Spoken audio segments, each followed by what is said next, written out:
plaisir d'être avec vous aujourd'hui. Je me nomme Virginie Saint-Pierre, je suis étudiante au BPEP à l'Université de Montréal, finissante de quatrième année, et j'étais aussi stagiaire dans votre classe de deuxième année à Sainte-Bibiane. Aujourd'hui, j'ai préparé une capsule vidéo sur les mathématiques, plus précisément sur les statistiques. On va voir ensemble comment construire un diagramme à bande. Un diagramme à bande, à quoi ça sert? Eh bien, ça peut servir à consigner des données d'une enquête ou d'un sondage qu'on a fait. Par exemple, si on questionnait tous les élèves de Sainte-Bibiane pour connaître quel est leur film préféré, eh bien, on pourrait inscrire tous nos résultats dans un diagramme à bande et comme ça, on serait capable de voir la réponse du film le plus apprécié et le moins apprécié très rapidement. Pour le déroulement de la capsule aujourd'hui, tu vas voir, c'est en 3 étapes. Donc, la première étape, c'est l'étape où je te présente toutes les caractéristiques importantes. Ensuite de ça, je vais te montrer également comment construire un diagramme à bande avec un exercice que moi je vais faire. Alors, pendant ce temps-là, tu devras être très attentif et observateur pour regarder toutes les étapes que je fais. Ensuite de ça, ça va être à ton tour de jouer. Donc, à ce moment-là, tu vas devoir préparer ton matériel et sortir la feuille qui vient avec le document vidéo. Et là, tu vas voir, c'est un peu spécial, mais je t'explique tout ça plus tard. Bonne écoute! À la fin de cette capsule, vous serez en mesure de représenter des données dans un diagramme à bande. Pour réussir cette activité, il va falloir que tu sois capable de transformer les données du problème dans un diagramme à bande clair et précis qui suit toutes les caractéristiques importantes que je vais te présenter. Tu vas avoir besoin d'un crayon à la mine, d'une gomme à effacer, d'une règle, de tes crayons de couleur, de la feuille d'exercice imprimée ou recopiée, ta concentration et un adulte si tu as besoin. Allô, c'est moi. Je suis ici pour te rappeler que le diagramme à bande, c'est pas nouveau. Tu l'as déjà vu en classe, on l'a travaillé. C'était l'exercice sur les objets au musée. Alors, si tu te souviens bien, il y avait des visiteurs qui devaient choisir leur objet préféré qu'ils avaient vu au musée. Et puis ensuite, tous ces votes-là d'objets préférés étaient classés dans un diagramme à bande. On pouvait alors déterminer lequel des objets avait été l'objet préféré des visiteurs, lequel des objets avait été l'objet le moins apprécié. On a même cherché également la différence entre l'objet le plus apprécié et l'objet le moins apprécié. Alors, tu as déjà travaillé avec le diagramme à bande. Maintenant, je vais t'expliquer toutes les caractéristiques importantes et les étapes que tu dois faire pour être capable d'en construire un à partir d'une situation donnée. Maintenant, je te présente les caractéristiques importantes pour construire un diagramme à bande. Tout d'abord, tu as besoin d'un titre. Il va ensuite avoir les deux axes, horizontal et vertical. Tu vas identifier les données sur l'axe horizontal. On va faire une gradation de l'axe vertical. On se laisse un espace avant de commencer à tracer les bandes, mais ce n'est pas la même chose que l'espacement égaux entre les bandes. Des fois, c'est différent. Et des traits pour les bandes faits avec la règle. Tu peux appuyer sur pause pour bien regarder la diapo. Alors, ici, on voit que je souligne les titres, l'axe horizontal et l'axe vertical des deux diagrammes à bande. L'axe horizontal est identifié, je le surligne en vert. Alors, on voit sur l'axe horizontal qu'on parlait des jours de la semaine, ce qu'on retrouve dans chaque jour au zoo. Et ici, on parle des animaux qu'on retrouve aussi dans le titre. Même chose pour l'axe vertical qu'on retrouve dans le titre. On voit ensuite les espacements entre les bandes qui sont égaux. Et on voit que toutes les bandes ont la même largeur.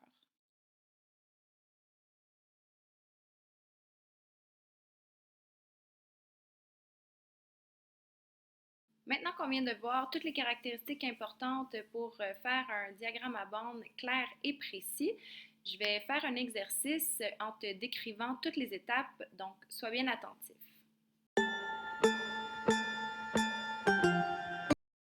Alors ça, c'est la feuille avec laquelle je vais travailler. Tu vas en avoir une semblable tantôt. Première étape, on écrit son nom. Deuxième étape, on lit attentivement la situation. Samuel et Sophie font le ménage de leur chambre. Ils trouvent plusieurs objets différents. Voici ce qu'ils ont trouvé. 12 blocs Lego jaunes, 14 gommes à mâcher bleues, 13 chaussettes vertes. Il faut enlever une dizaine aux objets verts pour trouver le nombre de petites autos rouges. Peux-tu représenter les variétés d'objets trouvés dans un diagramme à bande? On va s'assurer qu'il y a un titre à notre diagramme. Comme c'est ton premier, je les ai déjà mis pour toi. Ensuite, on a les axes. Axe horizontal, où est-ce qu'il y a les noms des objets, et l'axe vertical, où est-ce qu'on va mettre la gradation, donc les quantités. Ensuite, les informations importantes, on peut les surligner. Elles sont dans le texte que j'ai lu précédemment. Maintenant qu'on a nos informations importantes, on va calculer le nombre de chaque objet. Donc, tu peux voir que sous le nom des objets dans le diagramme, j'ai noté chacune des quantités. Maintenant, l'étape la plus importante, la gradation. Alors, comme mon nombre d'objets le plus élevé était 14, eh bien, je dois absolument avoir une gradation qui va au moins jusqu'à 14. C'est pour ça que j'ai fait une graduation jusqu'à 16 pour être certaine d'avoir de l'espace.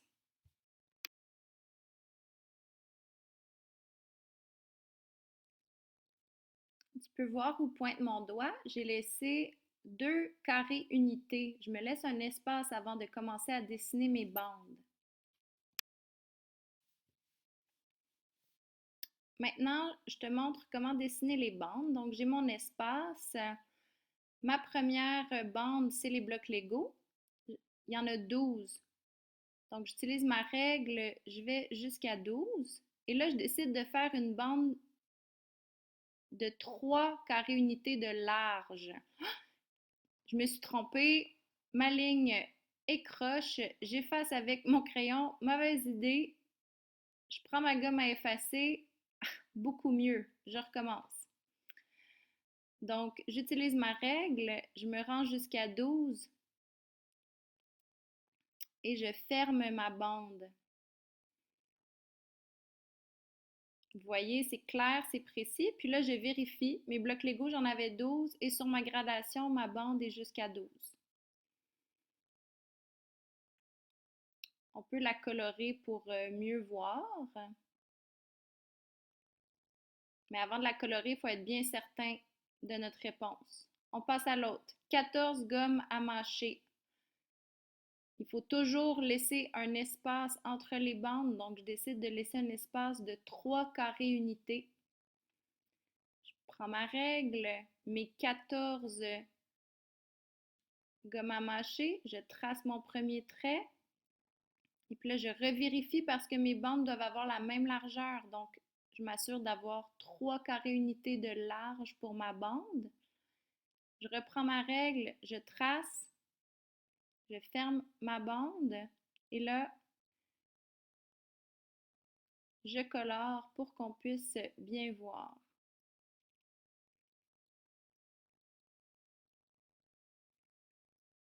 On est à la troisième bande. Je laisse mon espace entre mes bandes qui est toujours égaux, donc un espace de 3 carrés unités. Ici, on a 13 objets. Je prends ma règle, je trace une ligne bien droite. Je vérifie que ma bande est la même largeur que les autres, donc une largeur de 3 carrés unités. Je fais mon trait avec ma règle et je ferme la bande. Je revérifie, donc on avait 13 objets. Est-ce que ma bande va jusqu'à 13? Oui. Je peux colorer pour qu'on puisse mieux voir.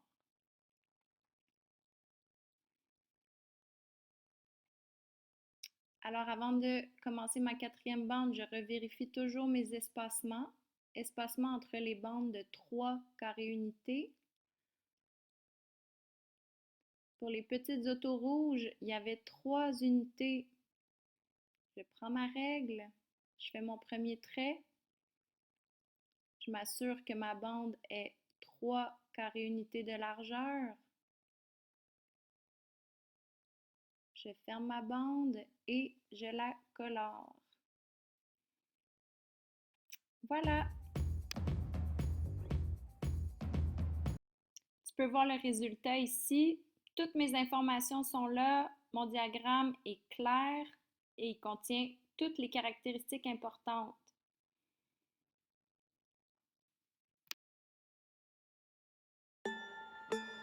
Maintenant, c'est à ton tour. Allô, je suis revenue dans l'écran pour te dire comment va se dérouler la suite des choses. Donc maintenant qu'on a vu toutes les caractéristiques importantes d'un diagramme à bande, que tu m'as vu réfléchir comment bâtir mon diagramme à bande sur ma feuille d'exercice, ça va maintenant être à ton tour de t'exercer sur la feuille que je t'ai donnée avec la vidéo.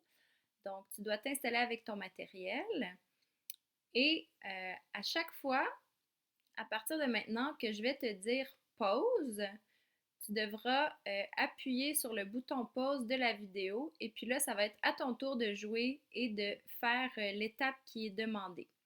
Prends ton temps, puis quand tu as terminé, tu appuies sur le bouton jouer de la vidéo et là, on va comparer ensemble nos démarches pour voir si on est arrivé à la même chose ou s'il y a des différences. C'est la première pause. Prépare ton matériel.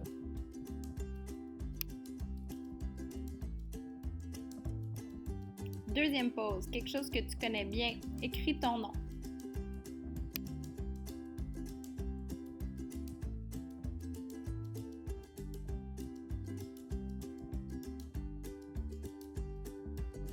Fais pause et prends le temps de lire la situation attentivement.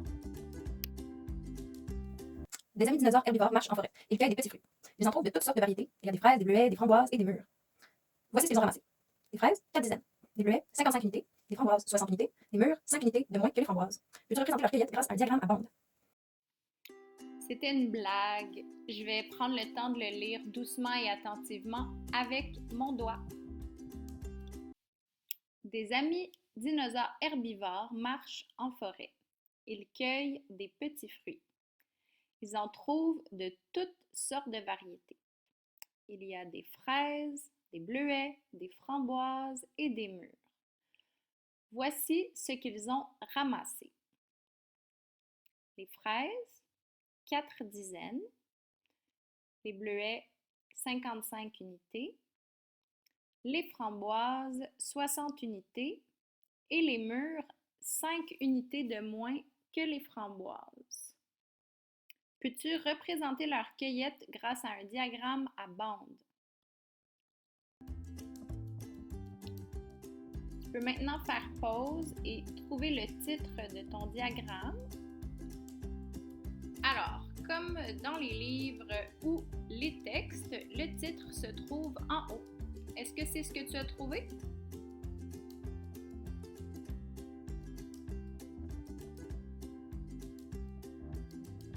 Tu peux faire pause et réfléchir à comment sont positionnés les axes.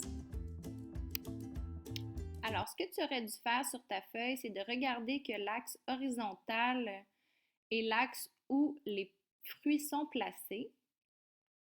Et sur l'axe vertical, ce sont les quantités, donc la gradation.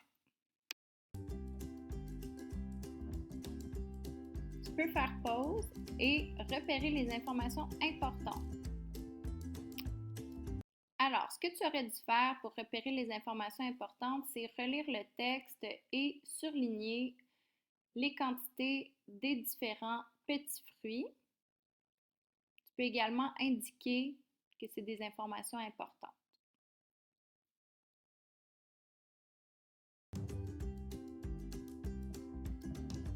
peux faire pause pour trouver le nombre de chaque petit fruit.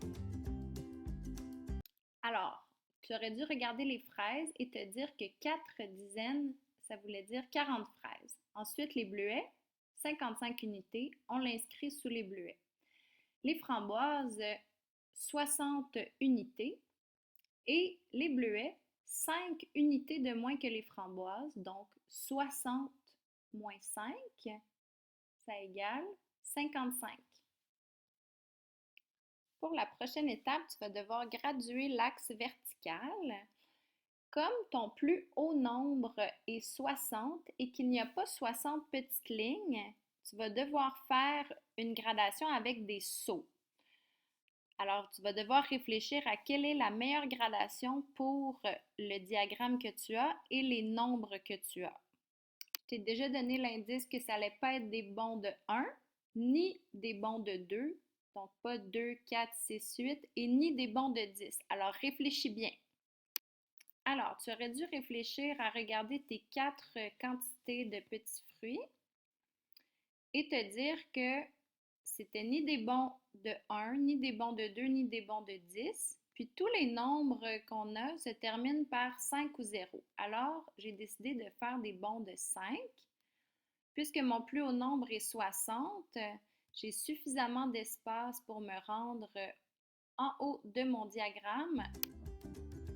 Fais pause maintenant et laisse-toi un espace pour dessiner les bandes.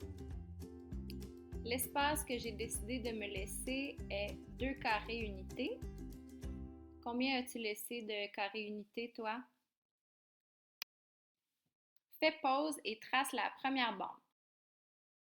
Donc, ce que tu aurais dû faire pour tracer ta première bande, les fraises, compter jusqu'à 40 sur l'axe vertical, prendre ta règle, faire un trait. Et là, on décide de la largeur de nos bandes. Donc, mes bandes pour ce diagramme-là vont avoir 4 carrés unités de largeur. Pour terminer, tu peux colorer pour qu'on puisse mieux voir. Et on vérifie, donc 40 et 40. Tu peux faire pause pour tracer la deuxième bande.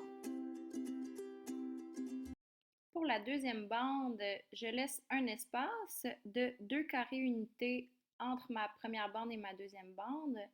Les bleuets, il y en a 55, donc avec ma règle, je trace un trait jusqu'à 55. On se rappelle que les bandes doivent avoir la même largeur, donc je compte 4 carrés unités pour retracer mon deuxième côté. Et puis, je termine ma bande en la fermant en haut. Je la colore pour qu'on puisse mieux voir.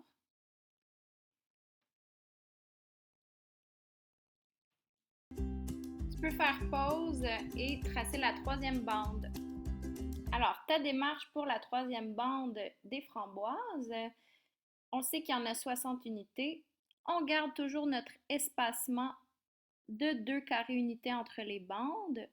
On trace une ligne jusqu'à 60. On fait une bande de la même largeur que les autres, donc de 4 unités de large. Je vais tracer mon deuxième côté. Et puis on termine en fermant la bande en haut. On colore ensuite la bande pour mieux la voir et on vérifie que notre bande va bien jusqu'à 60 puisqu'on a 60 framboises. Tu peux faire pause et tracer la quatrième bande. Alors, ce que tu aurais dû faire pour la quatrième bande, c'est de laisser un espace entre tes bandes qui est égal, donc 2 carrés unités. Et puis les murs, on a découvert qu'ils en avaient 55, donc on va tracer notre première ligne jusqu'au 55 de l'axe vertical. Nos bandes ont 4 carrés unités de largeur, donc je m'assure que ma dernière bande a aussi 4 carrés unités de largeur. Je ferme ma bande. Je la colore pour qu'on puisse mieux la voir.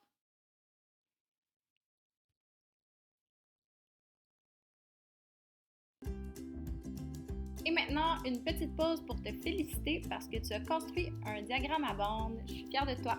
Allô! Maintenant que l'exercice est terminé, je suis certaine que tu es un expert pour dessiner des diagrammes à bande clairs et précis qui contiennent toutes les caractéristiques importantes que je t'ai présentées.